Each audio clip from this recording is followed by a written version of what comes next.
Welcome to Thangarathnam சமையல். இன்றைக்கி நம்ம பார்க்க போகிறது மட்டன் உப்பு கறி எப்படி செய்கிறன்றதை பார்த்துடலாம்.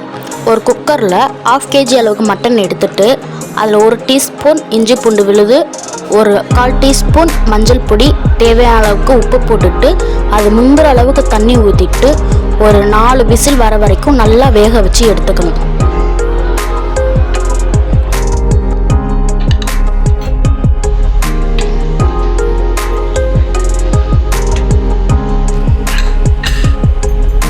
வேக வச்சு எடுத்துக்கிட்ட கறியை இப்போ உப்பு கறியை செய்ய போகிறோம். அதுக்கு தேவையானதெல்லாம் பார்த்துடலாம்.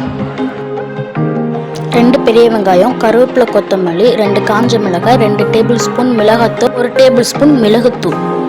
ஒரு கடாயில் 3 டேபிள் ஸ்பூன் அளவுக்கு எண்ணெய் ஊற்றிட்டு எண்ணெய் நல்லா காஞ்சதுக்கப்புறம் நறுக்கி வச்சிருந்த வெங்காயம், காஞ்ச மிளகாய், கருவேப்பிலை 3ஐயும் போட்டு நல்லா சிகப்பாக வர வரைக்கும் நல்லா வதக்கி விட்டு எடுத்துக்கோங்க.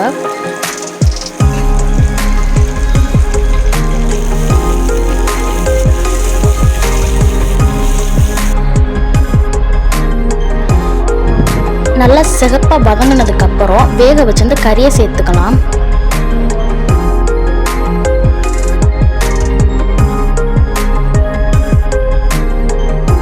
நல்லா கிளறி விட்டுக்கலாம்.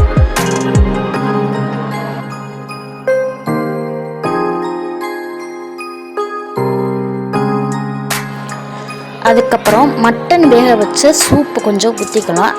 அது ஊற்றுனீங்கன்னா இன்னும் கொஞ்சம் ஃப்ளேவர் டேஸ்ட்டாக இருக்கும். நல்லா ஒரு 15 மினிட்ஸ் வேகணும். க்ளோஸ் பண்ணி வேக வச்சிடணும். 15 மினிட்ஸ் நல்லா வெந்ததுக்கப்புறம் மசாலா பொருளெல்லாம் சேர்த்துக்கலாம். நல்லா சேர்த்ததுக்கப்புறம் ஃபுல்லாக ஒரு தடவை கிளறி விட்டுக்கலாம். வாசனைக்காக கொஞ்சம் கொத்தமல்லி சேர்த்துக்கலாம். அதுக்கப்புறம் இன்னும் ஒரு 5 மினிட்ஸ் சிம்மில் வச்சு நல்லா வேக வச்சுக்கோங்க.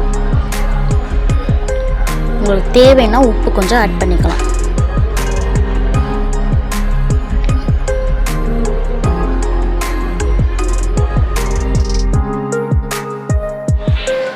அவ்வளோதான், மட்டன் உப்பு கறி ரெடி. சோடா இதை சாம்பாருக்கு, ரசத்துக்கு சாப்பிட்டா நல்லாயிருக்கும். ட்ரை பண்ணி பார்த்துட்டு கமெண்ட்டில் சொல்லுங்கள்.